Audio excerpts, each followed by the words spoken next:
സ്മൃതിയുടെ സ്വിച്ചിലൂടെ സ്വമംഗളവും സർവരുടെ മംഗളവും ചെയ്യുന്ന സിദ്ധി സ്വരൂപരായി ഭവിക്കട്ടെ. സ്ഥിതിയുടെ ആധാരം സ്മൃതിയാണ്. ഈ ശക്തിശാലി സ്മൃതി ആയിരിക്കണം ഞാൻ ബാബയുടേത്, ബാബ എൻ്റേത്.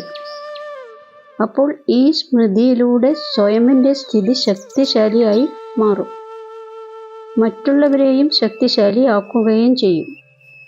ഏതുപോലെ സ്വിച്ച് ഓൺ ചെയ്യുമ്പോൾ പ്രകാശം പരക്കുന്നു, അതേപോലെ ഈ സ്മൃതിയും കൂടി ഒരു സ്വിച്ചാണ്.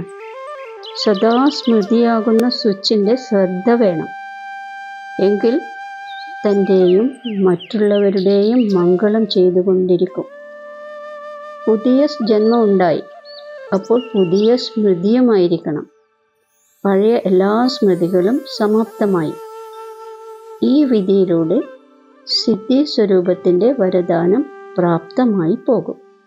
ഓം ശാന്തി.